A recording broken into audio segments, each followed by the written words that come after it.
As you can see, the weather has turned on us.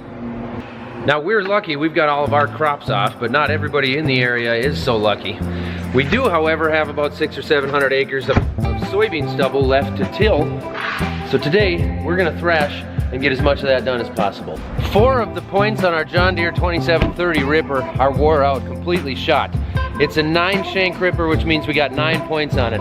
Got them stacked here, I'm gonna throw them in the pickup, I'm gonna take them over to the other shed, and I'm just gonna replace all 9 points on that thing because we wanna cover as much ground as possible. And so if 4 of them were completely wore out, the other 5 were not far behind. So we're gonna replace all 9 of them right away here this morning.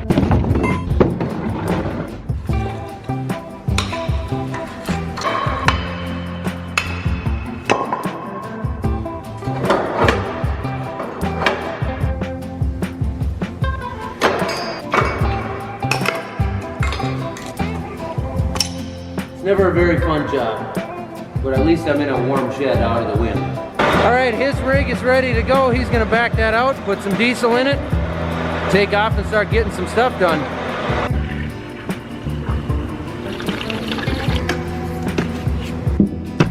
Let's do it.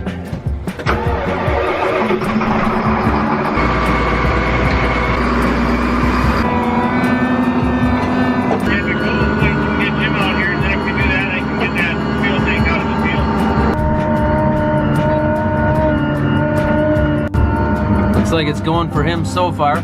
You'll notice the fuel barrel sitting there. We got a flat tire on that one of the last days of harvest and never came back to it because we were busy trying to get everything off the field. There's our place in the background, so we're not far from it. We just, once we get a chance, we'll get there. Had some comments in my last video about the disc blades being up. I'm running them up on purpose because on this soybean stubble, this disc chisel is way overkill for what we're doing here anyway. We just need to open the ground up and pull some of the black to the top, bury some of the trash to get this stuff to heat up in the spring so we can work it. Plus, this field has a ton of rocks in it, so we don't need to be running those disc blades any more than we absolutely have to. So I'm not even worrying about them. I'm just letting them ride there. I've just lifted them up out of the way. It didn't take long for the birds to find us.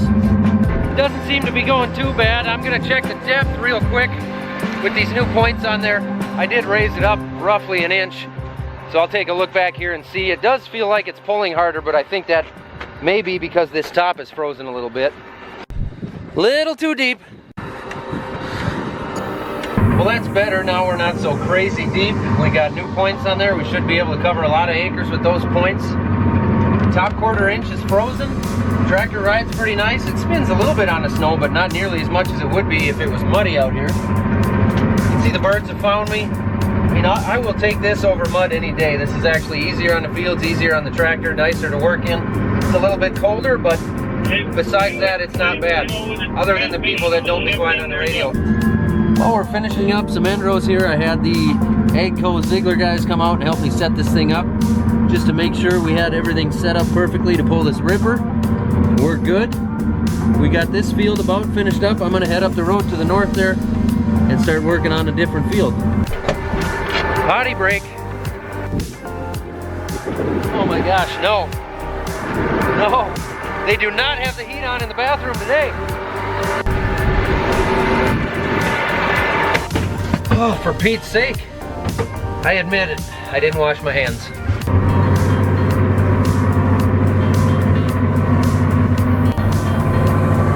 That's new tile, isn't it, that Jerry put in?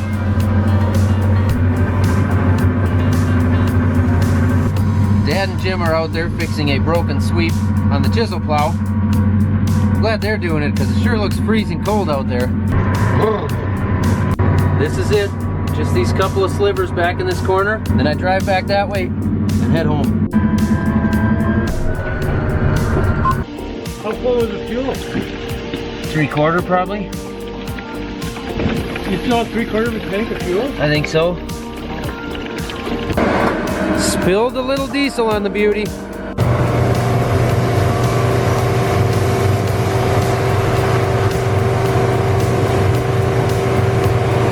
What we had was the nozzle on the diesel barrel had froze up, and so when the tractor got full, it didn't automatically click out the way that it's supposed to, and it actually pumped a couple of gallons out against the tractor and onto the ground. It wasn't bad, but I don't want to return that thing back to Ziegler and give it back to AGCO or whoever takes it from here and have the inside of the cap smelling like diesel. Plus, nobody wants to sit inside a tractor and smell diesel all night. It's about enough to make a guy sick in a hurry. Dad took the tractor for a couple hours while I ate supper and said goodnight to the kids. Now it's time to head back down south of here, head over to the field they're in now, and I'll take over for either Dad or Jim or whoever wants to head home, and I'll see how late I can stay awake tonight. 5 to 4. Go ahead. I'm just taking off out of the yard, headed back down with the dually. Where do you want me to come to? Suppose you want to come to the north approach? 10-4, I'll be there in about 10.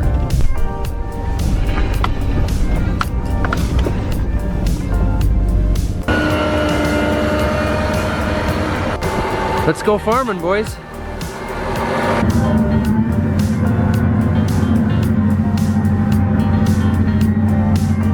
It's about 9 o'clock and I'm having some real issues with this thing. I don't know what the problem is, but it will not maintain a straight track. I don't know if it's in the guidance. I don't know if the ground is too frozen. I don't know if there's water in between the lugs on the tracks that's causing the wheels to slip on the inside. I don't know what's going on, but it's really frustrating. I cannot properly steer this thing. The ground is not that frozen. I don't know. I'm gonna keep fighting it. I don't know what's been going on yet, but I've been struggling with it a lot less the last couple of rounds. Basically, if I'm going up a side hill where it's taking a lot of power, I'm getting a lot of slip, and I don't know exactly how this reads, if it's reading off the drive wheels. It would almost have to read off the drive wheels. I don't know how it would read, but I'm wondering if I didn't have moisture in between the drive wheels and the tracks, so that the drive wheels were turning correctly, but the tracks weren't moving right, and it was like it kept trying to chase the auto steer line around like this, fishtailing around. As long as I'm flat and I don't overlug the thing, it seems to be okay now. I don't know, stand by, maybe I'm good. I don't know, it's working now. Seagulls went to bed, it's about 9:30. Time to put on some tunes. Gotta stay awake.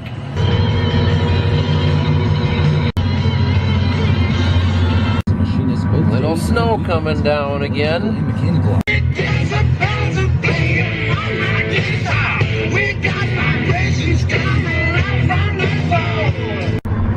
Hi, Jim. So I'm a farmer from Minnesota who does his thing every day with a camera, and then at the end of the day I compress that down and turn the day into a little video and put that out on the internet, share it with some people, and sometimes people watch it. Well, I got a crazy email last week after Halloween. This little guy's name is Jackson. Give that a minute to focus. Jackson's mom shared this picture with us. This is Jackson dressed up as the millennial farmer for Halloween. Well done, Jackson. And I gotta say, that is truly one of the most terrifying costumes I've ever seen. I never would have guessed that anybody would want to dress up as me for Halloween. And Jackson, you nailed it, and you rock. Thanks for watching, buddy. Had to get that 11 o'clock stretch in. You know how it is.